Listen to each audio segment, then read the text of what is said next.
मातरं हृदये ध्यात्वा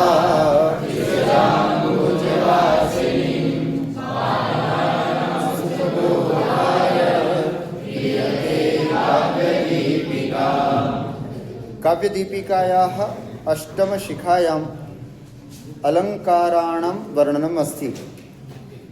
अस्माकं पाठ्यक्रमे ये अलङ्काराः सन्ति तान् वयम् अत्र पठामः।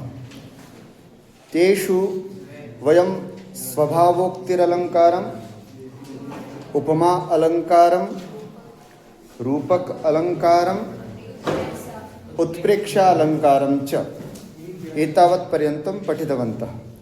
अद्य अलङ्कारत्रयं वयं पठामः। व्यतिरेकालङ्कारं, प्रतिवस्तूपमालङ्कारं, निदर्शनालङ्कारं च अद्य वयं पठामः। उपमानाद्यदन्यस्य व्यतिरेकः स एव सः।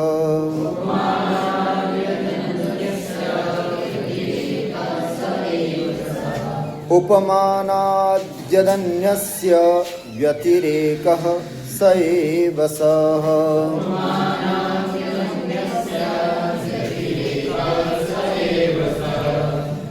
व्यतिरेकः अलङ्कारः। अलङ्कारस्य नाम अस्ति व्यतिरेकालङ्कारः। व्यतिरेकः इति पदस्य को अर्थः? आधिक्यं। किम्? आधिक्यं। व्यतिरेकम् इति पदस्य अर्थः अस्ति आधिक्यम्, अर्थात जहाँ पर अधिकता दिखाई जाए। किसकी अपेक्षा से किसको अधिकता दिखाई जाती है? तो देखो आप लक्षण में उससे स्पष्ट होगा। उपमानात् अन्यस्य व्यतिरेकः, उपमान से अन्य का व्यतिरेक, अर्थात अन्य कौन? उपमान के अलावा और कौन बच गया? उपमेय। उपमान से उपमेय में जब व्यतिरेक दिखाया जाए तो कौन सा अलंकार होता है? व्यतिरेक अलंकार। व्यतिरेक अलंकार। हमने उपमा अलंकार पढ़ा। उस उपमा अलंकार में क्या होता है? उपमेय सामान्य होता है और उपमान का व्यतिरेक होता है। ये जस्ट इसका अपोजिट है। यहाँ उपमान कम है और उपमेय की सुंदरता ज़्यादा बताई जाती है। उपमेय को बढ़ा चढ़ा करके बताया जाता है, उपमान को छोटा बताया जाता है। जैसे हे चंद्रमा, अभी तक तो अपन ने यही कहा था कि मेरी नायिका का मुख चांद जैसा है, मतलब चंद्रमा यहाँ और नायिका का मुख यहाँ, उपमान यहाँ और उपमेय यहाँ। अब हम इसको उल्टा करते, नायिका के मुख की तारीफ ज़्यादा, चंद्रमा की तारीफ कम। हे चंद्रमा, तेरे में सुंदरता क्या जितनी सुंदरता मेरी नायिका में है। तू तो केवल रात को चमकता है, वो दिन रात चमकती है। तेरे अंदर कलंक है, उसके अंदर कलंक नहीं है। तेरों को राहु ग्रस सकता है, उसको कोई भी राहु या राहुल नहीं ग्रस सकता है। समझ में आया? तो कहने का मतलब है, जहाँ नायिका के चेहरे के, नायिका के मुख की सुंदरता अधिकता बताया जाए, या उपमेय की सुंदरता, उपमेय का आधिक्य बताया जाए, और उपमान मतलब पूरी दुनिया चंद्रमा को अच्छा बताती, पूरी दुनिया सूर्य को अच्छा बताती है, लेकिन कभी उन प्रसिद्ध उपमानों का तो अपकर्ष और उपमेय का उत्कर्ष दिखाता है, वो अलंकार होता है व्यतिरेक। मेरा प्रिय अलंकार है व्यतिरेक, है ना, जिसमें हम जिसका वर्णन कर रहे हैं उसको दिल खोल करके उसकी तारीफ कर सके। अभी आएगा देखना, राजा रघु का वर्णन आएगा। राजा रघु का क्या वर्णन करते हैं आगे। और भी जैसे इसमें वर्णन आ रहा है अभी, है ना, उमा मुख का, पार्वती के मुख का वर्णन होगा, तो उससे हमें पता चलेगा कि कितना सुंदर वर्णन व्यतिरेक में किया जाता है। एक बार फिर से देखें। उपमानात, उपमा से, उपमान से, उपमानात उपमान से, यत् यदि, अन्यस्य अर्थात उपमेयस्य, व्यतिरेकः आधिक्यम यत्र वर्ण्यते स एव, वो ही सह नाम व्यतिरेकालंकारः, उसे ही हम व्यतिरेकालंकार कहते हैं। नीचे थोड़ा स्पष्ट किया है, अन्यस्य अर्थात उपमेयस्य, व्यतिरेकः मतलब आधिक्यम, स एव वो ही अलंकार अर्थात वो व्यतिरेकालंकार ही होता है। ऐसा कह करके यहाँ इन्होंने अब इसका उदाहरण दे रहे हैं यथा करके। एक बार फिर से लक्षण मेरे साथ सभी उच्चारण करेंगे। उपमानाद्यदन्यस्य व्यतिरेक स एव सः, बोलिए।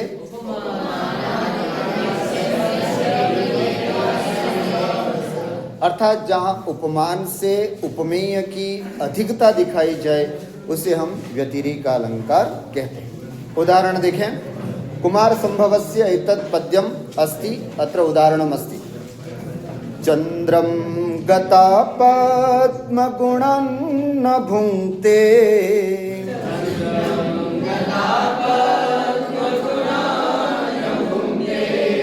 पद्माश्रिता चंद्रमसीमभिख्याम्,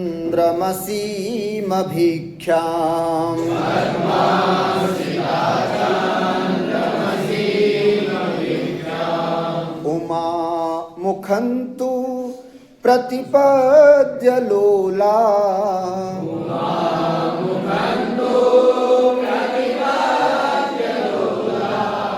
द्विसंश्रयां प्रीतिमवाप लक्ष्मी,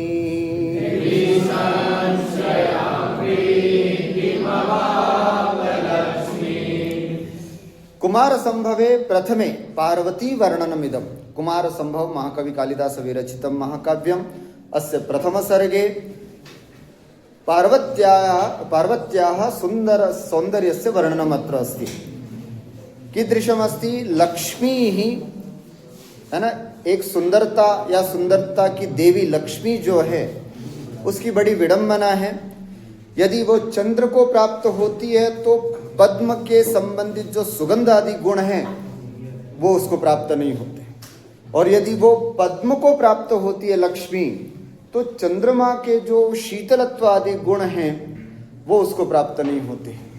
लेकिन उमा अर्थात पार्वती के मुख को प्राप्त हो करके जब वो लक्ष्मी जाती है, अर्थात पार्वती का आश्रय लेती है, मुख का आश्रय लेती है वो लक्ष्मी, तो उसको दोनों ही चीज़ें प्राप्त हो जाती हैं।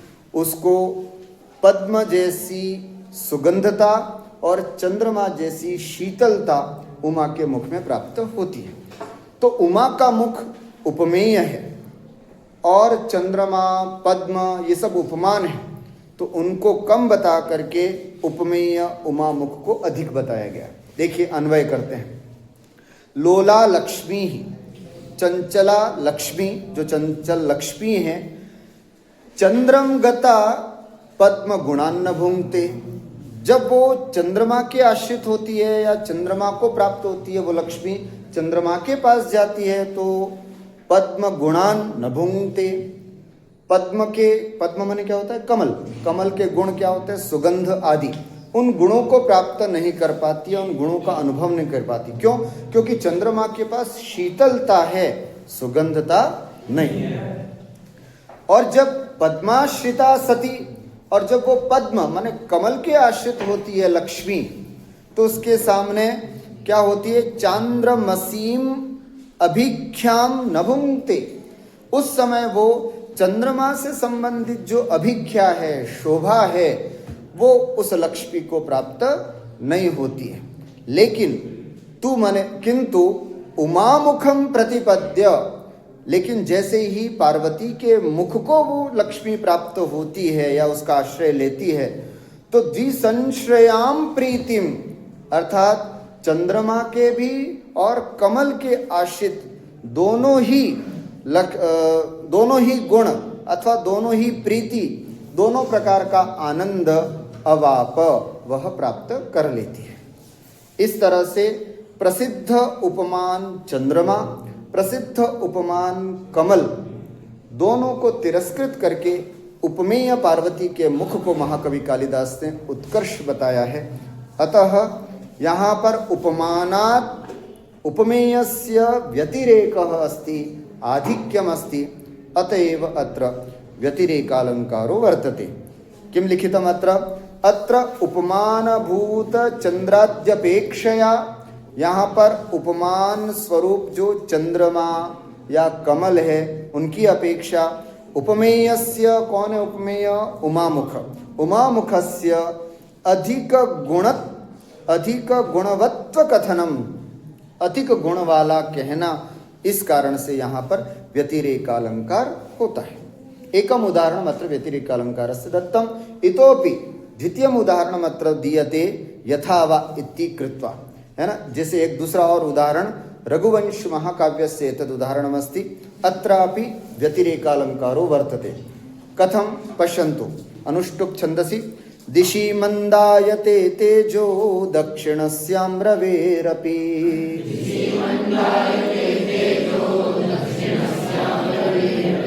तस्यामेव रघुः पाण्ड्या प्रतापं न विषेहिरे।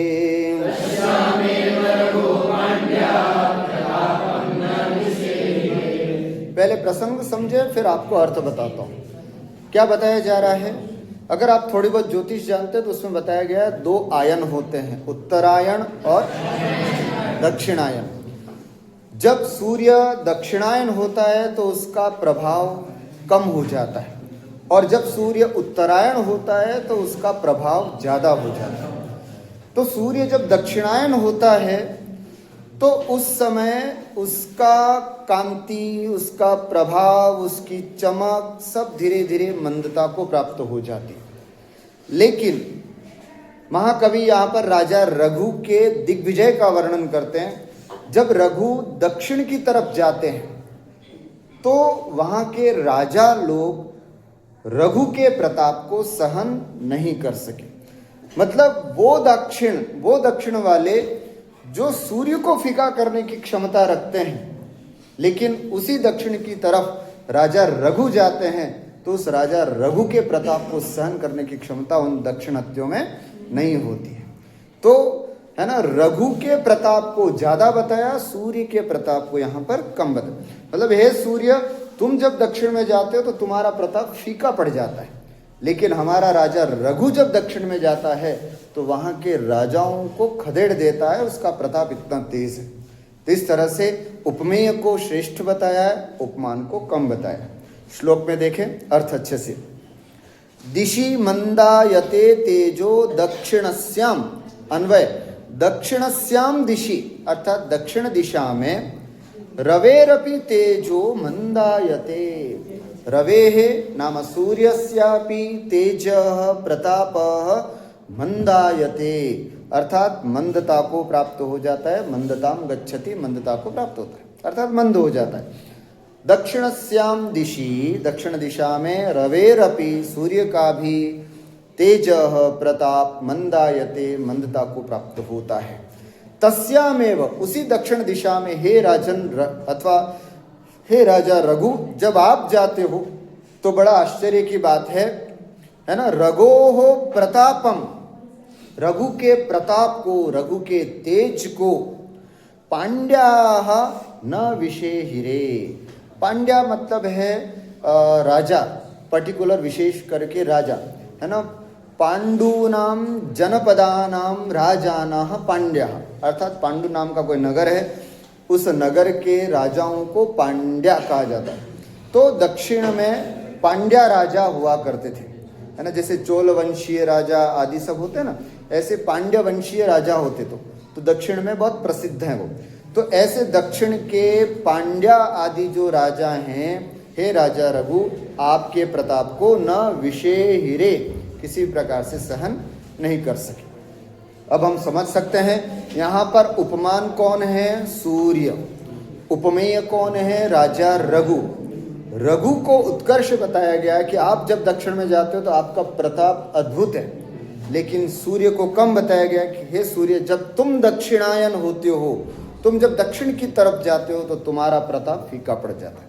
तो इसलिए व्यतिरेकालंकार उपमेय को श्रेष्ठ, उपमान को कम बताया जाता है। देखो क्या लिखा है वृत्ति में, अत्र उपमान भूतात् सूर्यादपि, उपमान स्वरूप सूर्य से भी, रघोः प्रतापातिशय वर्णनम, रघु के अत्यंत प्रताप का वर्णन करने से यहाँ व्यतिरेकालंकार होता है।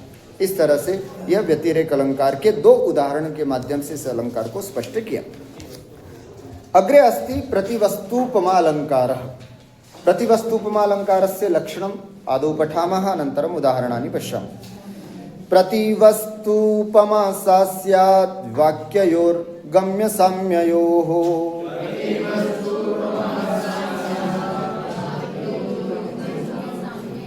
वाह, कितना अच्छा पढ़ रहे हैं आप लोग। एक बार और अच्छे से पढ़ो। एक बार मैं बोलता हूँ फिर बोलिए, इतनी जल्दी भी नहीं करें। प्रतिवस्तुपमा सा स्यात् वाक्ययोर्गम्यसाम्ययोः।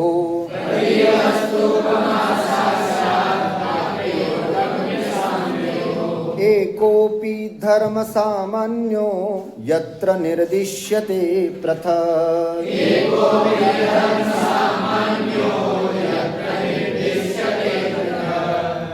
प्रतिवस्तुपमा सा स्यात्, सा प्रतिवस्तुपमा स्यात्, वह प्रतिवस्तुपमा होवे या वह प्रतिवस्तुपमा होती है। वाक्ययोर गम्य साम्ययोः, गम्यम साम्यम यत्र तत्र गम्य तादृश्ययोः, अर्थात गम्यम नाम प्रतीयमानम, साम्यम नाम सादृश्यम, अर्थात जो बात प्रतीयमान को प्राप्त होती है वो साम्यम सादृश्यम जहां पर हो, किसमें? वाक्ययोः, अर्थात उपमानोपमेय वाक्ययोः। उपमान और उपमेय दोनों वाक्यों में साम्यता जो है वो उपमा अलंकार की तरह वाच्य नहीं होती। इव, यथा आदि शब्दों से जहाँ नहीं कही जाती है, बल्कि वहाँ सादृश्यता जो होती है वो गम्य होती है ना, व्यंग्य होती है, प्रतीयमान होती है ना, ऐसी स्थिति में। और दूसरी बात, एकोपि धर्मः सामान्यो यत्र निर्दिश्यते पृथक्।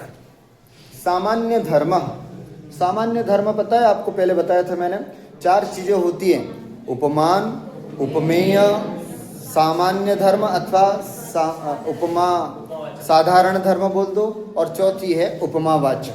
ये चार चीजें होती। तो साधारण धर्म, जैसे अभी आपको मैंने उदाहरण बताया था ना, हाँ नहीं, इव है उपमावाचक शब्द। और साधारण धर्म क्या होगा?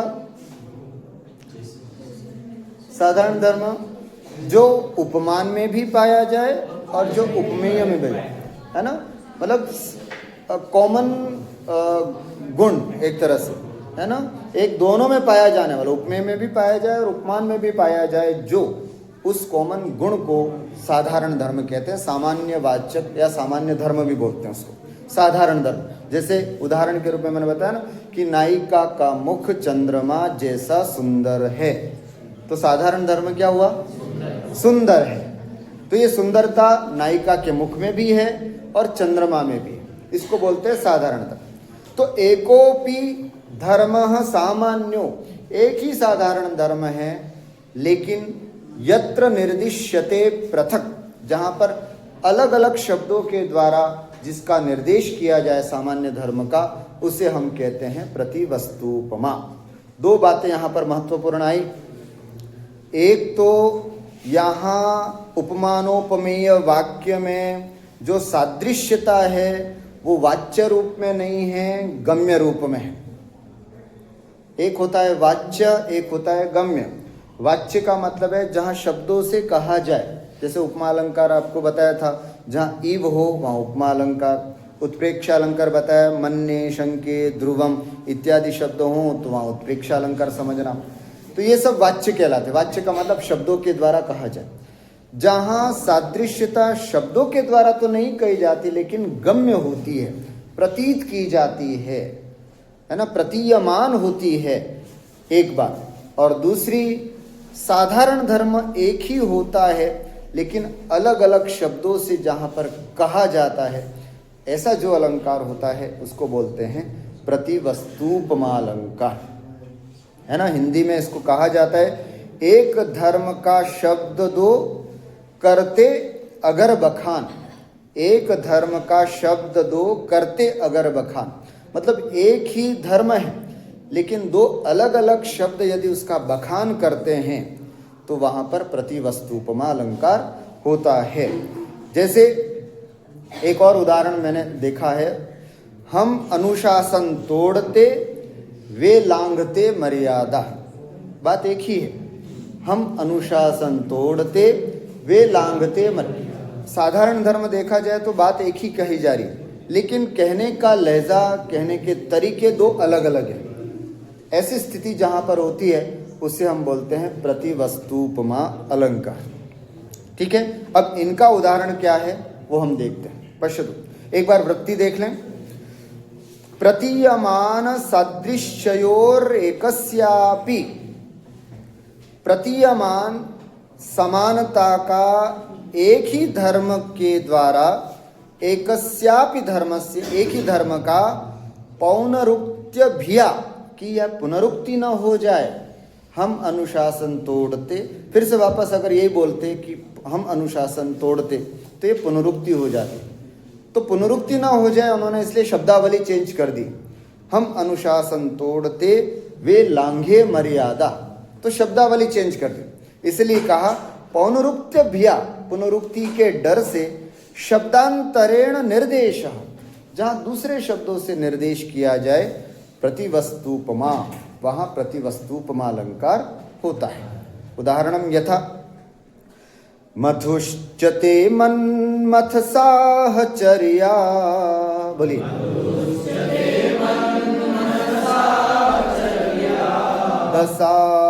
दशावनुक्तोऽपि सहाय एव,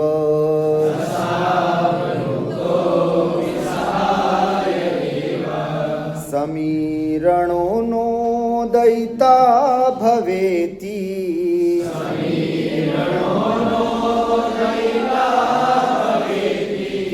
व्यादिश्यते केन हुताशनस्य,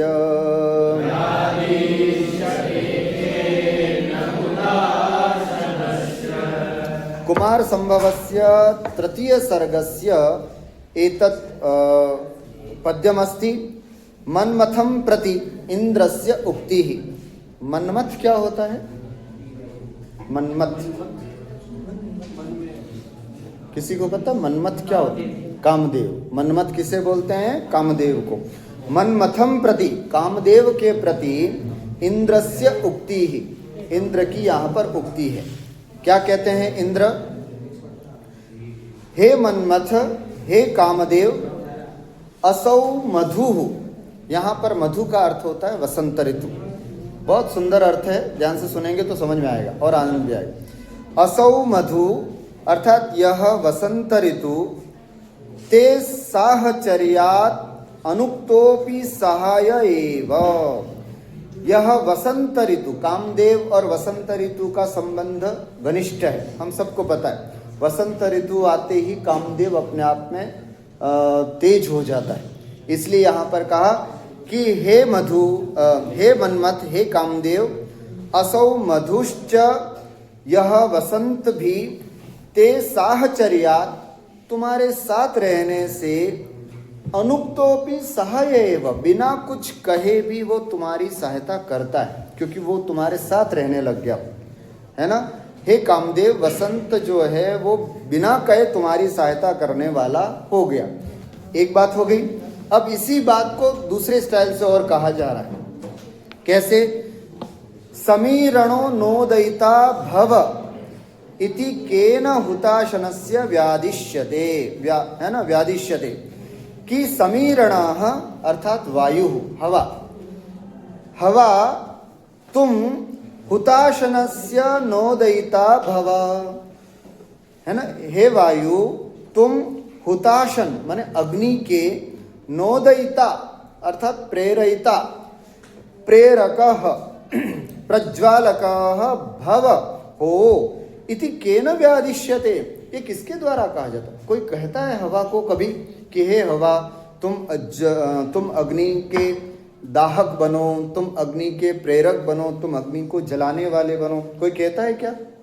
अपने आप हवा जो है हवा और अग्नि की मित्रता होने से हवा जो है वो अग्नि को प्रज्वालक बनता है, इसके लिए कोई कहने वाला नहीं होता।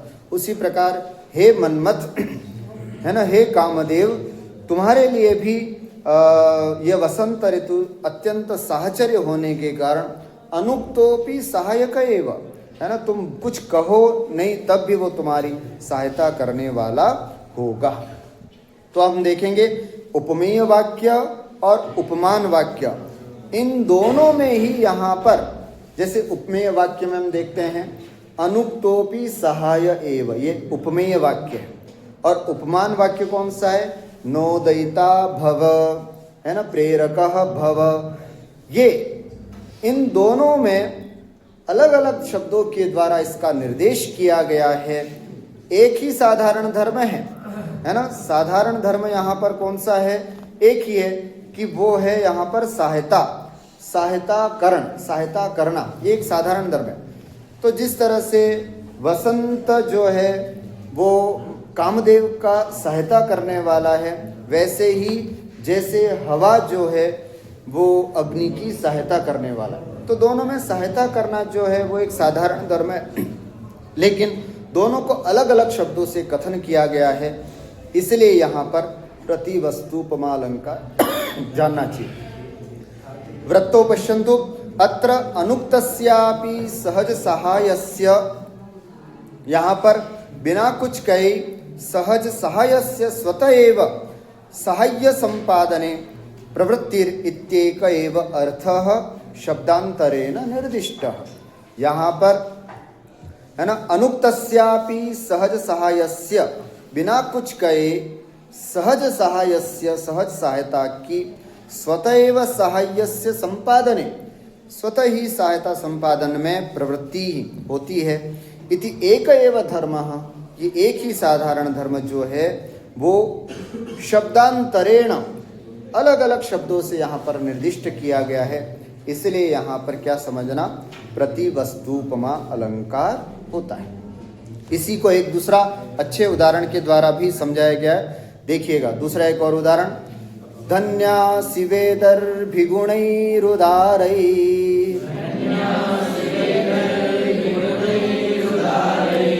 यया समाकृष्यतनेषधोऽपि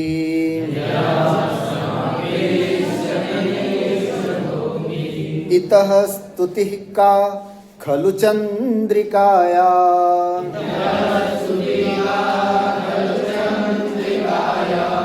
यदब्धिमप्युत्तरलीकरोति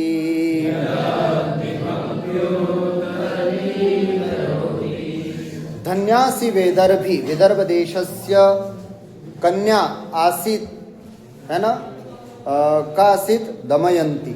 किसकी बात चल रही है? दमयंती। दमयंती नायिका अस्ति, नायकः का अस्ति नलः। कस्मिन् काव्ये? नेषधीय चरिते। नेषधीय चरितं केन लिखितं? श्रीहर्ष द्वारा। श्रीहर्ष द्वारा लिखितम् एतत् महाकाव्यम्। अत्र नायकः अस्ति राजा नल, नायिका अस्ति, है ना, दमयंती।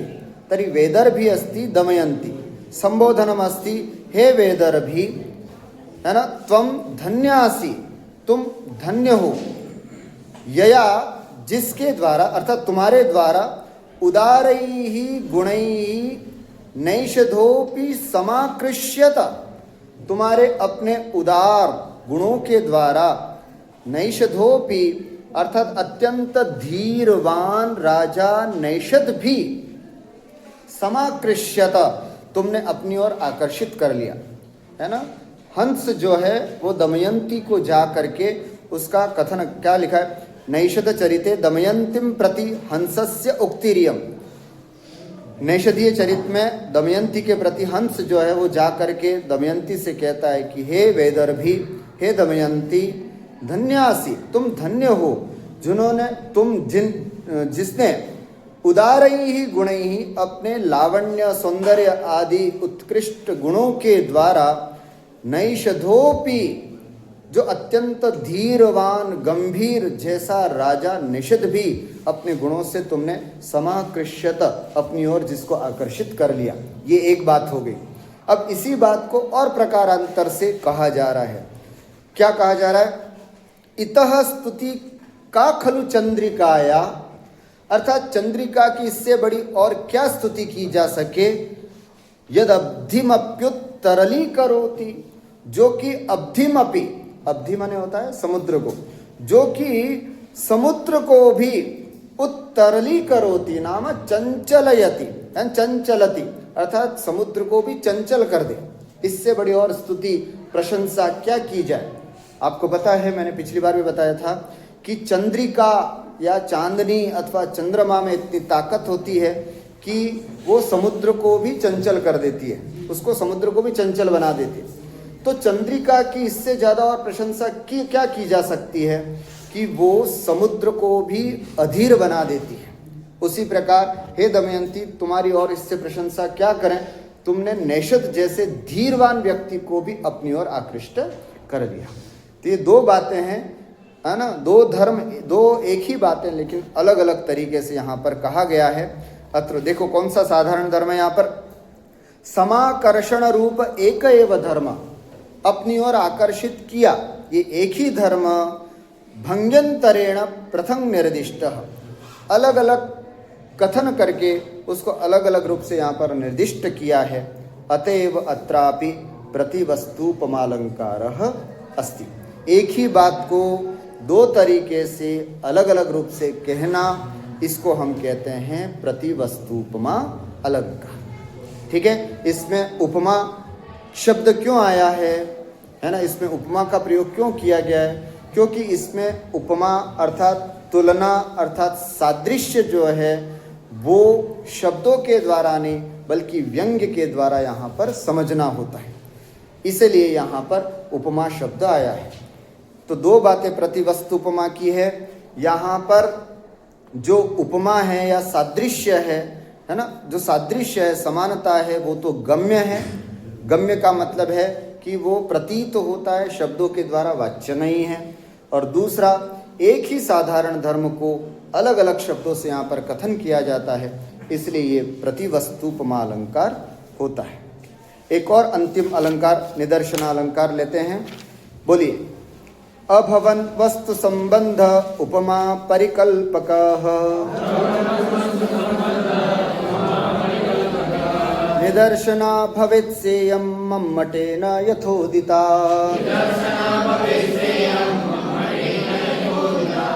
अभवन वस्तु संबंध अर्थात यत्र वस्तु संबंध वस्तुनोः अर्थात वाक्यार्थयोः अथवा पदार्थयोः संबंधः परस्परं समन्वयः अभवन, अभवन सन, असंभवन सन, अर्थात दोनों में परस्पर कोई संबंध नहीं होता है, लेकिन फिर भी उपमा परिकल्पकः, लेकिन उपमायाः सादृश्यस्य परिकल्पकः भवति, जहाँ पर उपमा के सादृश्य की परिकल्पना जहाँ पर की जाती है, सा निदर्शना, उसे हम निदर्शना अलंकार कहते हैं, उसे हम निदर्शना अलंकार कहते हैं। जहाँ ध्यान से सुनना, दो परस्पर वस्तुओं का किसी भी प्रकार का कोई संबंध नहीं, लेकिन एक विशेष प्रकार की उपमा की परिकल्पना करके जिसमें संबंध स्थापित किया जाता है, उसे हम निदर्शना अलंकार कहते हैं।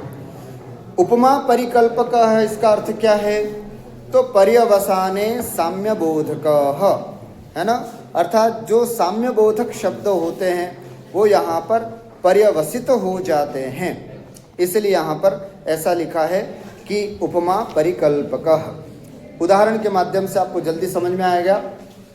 बोलिए, क्व सूर्य प्रभवो वंश क्व चाल्प विषयामति।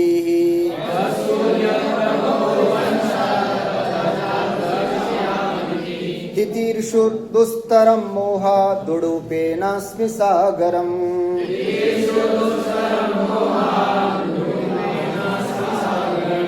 रघुवंशस्य पद्यमेतत् प्रथम सर्गात् उद्धृतमस्ति। अत्र कवि जो है वो ये कह रहा है कि अरे रघुवंश में किसका वर्णन है, रघुवंशीय राजाओं का। रघुवंशी राजाओं का वर्णन बहुत श्रेष्ठ है और मेरी मति बहुत छोटी है, मैं कैसे इसका वर्णन करूंगा? ये मेरा वर्णन करना बिल्कुल वैसा ही है जैसे एक छोटी सी नाव से समुद्र को पार करना। यही बात यहाँ पर बताइए।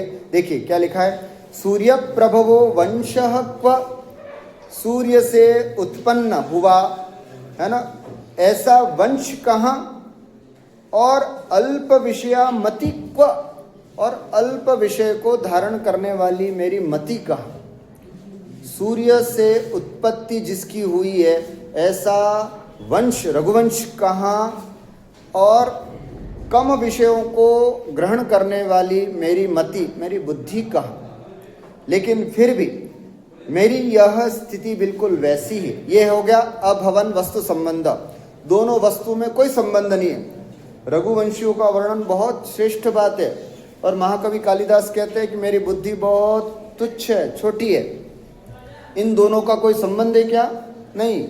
कहाँ राजा भोज और कहाँ, है ना, तो दोनों में कोई संबंध है क्या? कोई संबंध नहीं। इसलिए यहाँ पर कहा क सूर्य प्रभवो वंशः, कहाँ तो सूर्य से उत्पन्न वंश, और कहाँ मैं अल्प बुद्धि। अब इन दोनों में संबंध अभवन वस्तु संबंध। अब एक उपमा की परिकल्पना करके इस संबंध को बताया जा रहा है। क्या कह रहे हैं?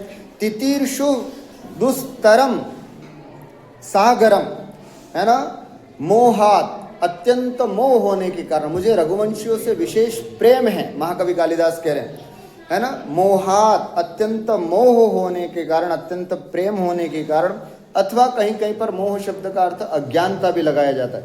अज्ञानता होने के कारण दुस्तरम सागरम, जैसे बहुत कठिनाई से पार करने योग्य सागर को, समुद्र को, उडुपेन, छोटी सी नौका के द्वारा, तितीर्षुः अस्मि, मैं एक छोटी सी नौका के द्वारा पार करने की इच्छा कर रहा हूँ। ये देखो यहाँ पर उपमा की परिकल्पना की गई है कि जिस तरह से एक भयंकर, है ना, कष्ट से पार करने योग्य समुद्र को कोई अगर नौका से पार करे तो उसकी हिम्मत की दाद देनी चाहिए। उसी प्रकार रघुवंशियों के वर्णन, रघुवंशियों का वर्णन मैं अपनी अल्प बुद्धि से कर रहा हूँ, तो ये मेरा साहस ही है, ये मेरी हिम्मत ही है जो मैं उनका वर्णन करने के लिए तैयार हुआ हूँ। देखिए क्या लिखा है, अत्र मन्मत्या सूर्यवंश वर्णनम उडुपेन सागर तरणमिव, मुझ मति से, मेरी मति से सूर्यवंश का वर्णन करना एक उडुप से, एक छोटी सी नाव से सागर तरणमिव, समुद्र को पार करने जैसी बात है। इति उपमायाम पर्यवस्यति, इस उपमा के द्वारा यहाँ पर, मतलब जो अलग अलग दो संबंध हैं उनको उपमा की कल्पना करके उन संबंधों को जहाँ पर बिठाया जाता है ना। रघुवंशियों का वर्णन कहाँ और मेरी अल्प बुद्धि कहाँ, दोनों अलग अलग थे, लेकिन एक सुंदर सी उपमा करके उस दोनों संबंध के बीच में जो खाई है उसको पाटा जाता है, वह निदर्शन अलंकार होता है। क्व सूर्य प्रभो वंश क्व चाल्प विषयामति, ये लो दोनों का संबंध दूर दूर हो गया, लेकिन एक सुंदर उपमा की कल्पना करके उस खाई को पाटा जाता है। लेकिन मैं फिर भी वर्णन करूंगा कैसे, जैसे एक छोटी सी नाव से कोई व्यक्ति महासागर को पार कर सकता है, तो मैं इसका वर्णन क्यों नहीं कर सकता। तो जो दोनों में अभवन वस्तु संबंध, अर्थात वस्तुओं में परस्पर संबंध नहीं होता था, लेकिन एक उपमा की परिकल्पना करके जिसमें संबंध बना दिया जाता है, ऐसा अलंकार जो होता है उसे हम निदर्शन अलंकार कहते हैं। एक और उदाहरण है कुमार संभव का, उसको भी देख लेते हैं। अभ्युन्नतांगुष्ठ नख प्रभाभिर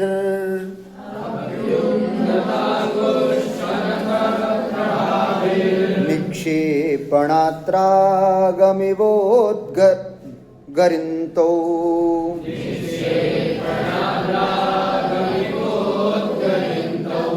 गिरंतो लिखना, उद्गिरंतो ऐसा, निक्षेपणाद्रागमिवोद्गिरन्तौ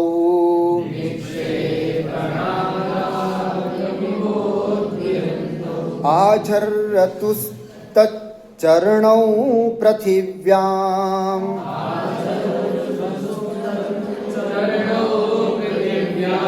स्थलारविन्द श्रियमव्यवस्थाम्।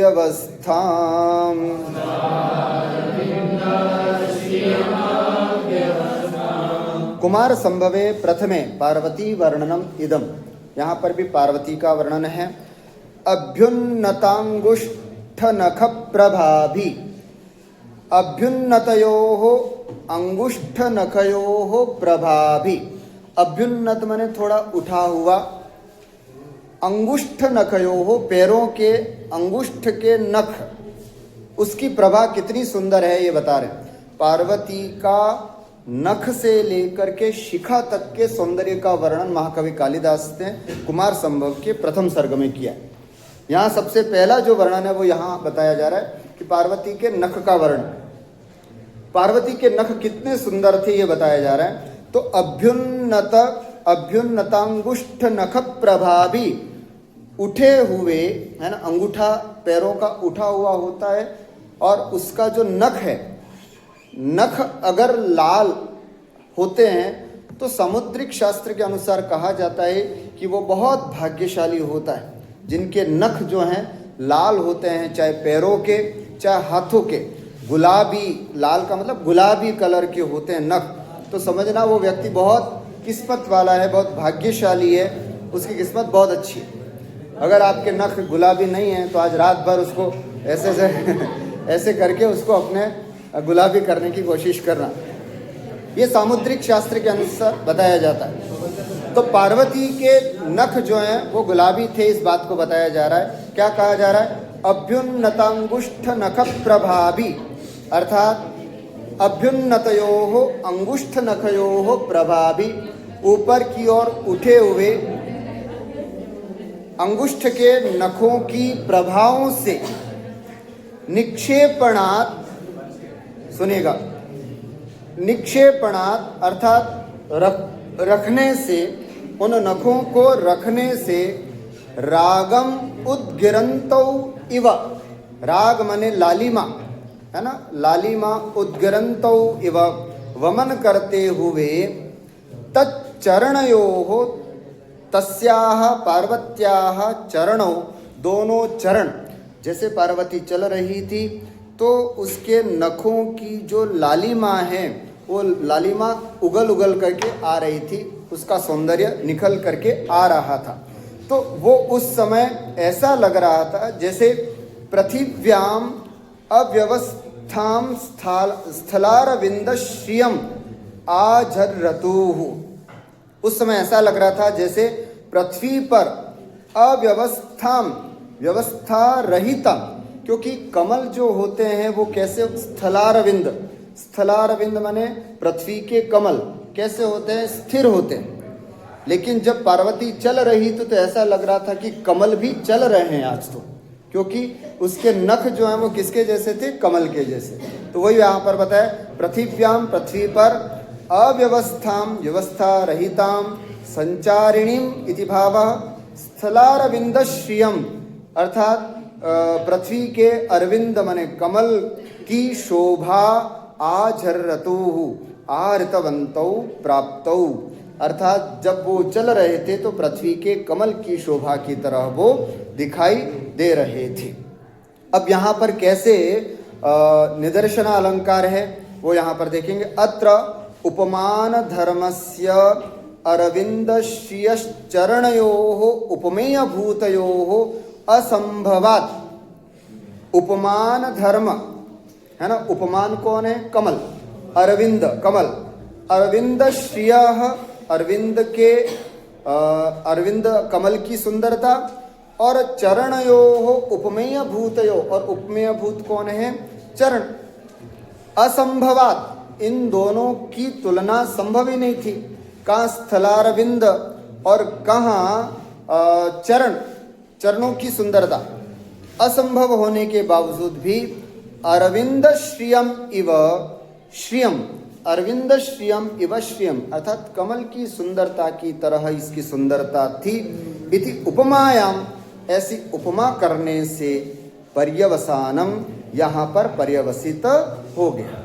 वस्तुतः कमल और चरण दोनों अलग थे, दोनों में कोई संबंध नहीं था, लेकिन चरण कमल मतलब कमल की तरह चरण थे, ऐसी उपमा करके दोनों असंभावित संबंधों को संबंधित कर दिया गया। इसलिए यहाँ पर निदर्शना अलंकार जानना चाहिए। लिखा है यहाँ पर कि अत्र अन्य धर्मस्य अन्योन्याधारणात् चरणयोः स्थलारविंदश्च संबंधो असंभवन। स्थलारविंद और चरणों का संबंध बिल्कुल असंभव था, लेकिन स्थलारविंद श्रियमिव श्रियम, स्थलारविंद माने पृथ्वी के कमल की तरह यह सुंदर है, ऐसी उपमा करके पर्यवस्यति, यहाँ पर्यवसित होता है। अतएव अत्र निदर्शना अलंकार। निदर्शन अलंकार का सारांश कैसे समझें? जहाँ पर दो पदार्थ, दो वस्तु जिनका संबंध संभव ही नहीं है, ऐसे अलग अलग हों, उनको उपमा की परिकल्पना करके एक वर्णन कर दिया जाए तो वहाँ पर निदर्शना अलंकार होता है। अस्तु, अद्य एतावदेव, है ना। त्रयः अलङ्काराः अद्य अभूवन्। अग्रे दृष्टान्तादि अलङ्कारान् वयम् अग्रिमकक्षायां पठामः।